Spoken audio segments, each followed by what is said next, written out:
So let's go ahead and try to prove the laws of logarithms today. There are 3 of those laws. So the claim number 1, okay, is that log base a of x times y is equal to log base a of x plus log base a of y. Okay? Okay, let's prove this here.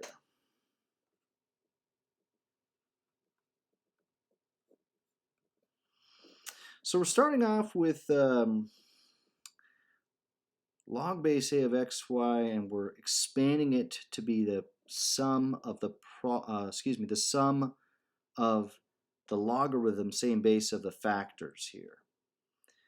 Okay, so why don't we let t1 equal log base a of x. We're going to let t2 equal log base a of y. And we will let t3 equal log base a of xy, the product, xy. Okay, why am I doing this? Well, because I know that I can express these as exponential functions. T1 equaling log base a of x is the same thing as a to the t1 equals x. T2 equals log base a of y is the same thing as a to the t2 is equal to y. T3 equals log base a of xy is the same thing as a to the t3 equals xy. And these are, okay, if and only if statements. These are by definition. Now, a couple properties of exponents that we're going to be taking advantage of here, I can already see. First one is if you have x to the a and you multiply that by x to the b, that's going to give you x to the a plus b. Okay, and this is just based on the nature of how exponentiation works. This is not a theorem, this is a property, a postulate that can just simply be declared. I also can see that we're going to need to use the following property. X to the a equals x to the b. If this is so true, it will be so if and only if a equals b. So let's make sure we get a big box around that as well. Very important there. Okay, now let's maybe zoom out one step. Give ourselves a little bit more working room because we're going to have 3 of these claims to prove. Now this, I think, is going to be pretty easy going forward because we know what x times y is. X times y is just a to the t3, but it's also a to the t1 times a to the t2. But according to this property, when you multiply numbers of the same base, you simply add their powers. And according to this property, if you have a base and a power equaling the same base and a power, then the powers are equal. So therefore, t3 equals t1 plus t2, which of course we know is log base a of xy is equal to log base a of x plus log base a of y. All right, so there's the first one. Done, not so bad. Let's maybe zoom out even one step further. And let's think about the second claim. Claim number 2. Okay. Now, we can readily use the conclusion from claim number 1 in our proof for claim number 2. That's fair, right? We've already proven claim number 1, so it should therefore be available to us. Thinking about how we're going to do that, I think maybe the power rule is going to be the next statement that we should prove. Yeah, I think so. The power rule for logs states that if you have log base a of x to the power of b, this is going to be equal to b times log base a of x. Okay. All right, let's try to prove this here.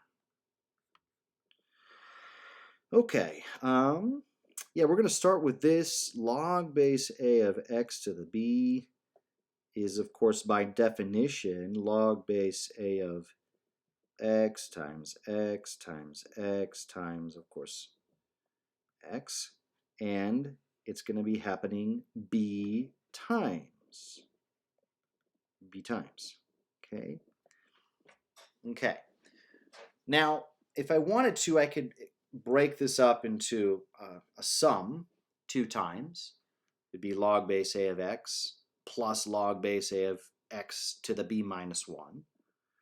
But then I could take the log base a of x to the b minus 1 and break that up into log base a of x plus log base a of x to the b minus 2. And I could continue to do that until I just had b terms in the expansion. So this is going to basically give me log base a of x plus log base a of x plus, again, log base a of x all the way out b times.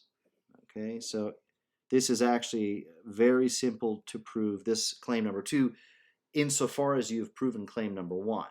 Notice that I am approaching this strategically with some foresight, which is how you want to approach proofs in general. This, of course, is simply going to be equal to b times log base a of x, because there are b log base a of x terms. So that's done. So that was actually not that bad. Okay? All right, let's zoom out again, because we've got a third claim that we want to prove here, and that's the quotient to difference rule. The quotient to difference rule for log states that the log base a of x divided by y is equal to the log base a of x minus the log base a of y. Okay. Okay, and now for this statement, we have access to the first and the second claims that we've already proven. Very convenient. Okay, so let's think about it. We're going to be starting with the left-hand side. Yep, I figured it out. Let's do it. We're going to have log base a of x divided by y. That's the same thing as log base a of x times y to the negative 1, right? Okay. I'll put this property here as well, right? If you have x to the negative n, that's equal to 1 over x to the n. All right. There you go. That's by definition. That doesn't need to be elaborated on any further, I hope. Okay, that's not bad. And so what is this going to give us? Well, by claim number 1, which we've proven, this is going to give us log base a of x plus log base a of y to the negative 1. And then, of course, by claim number 2, that's going to give us log base a of x. The negative 1 can come down, and a positive and a negative becomes a negative, minus log base a of y. There you go. Not so bad. Let's maybe zoom out and have all of that in front of us as follows. So there you go. Not that bad.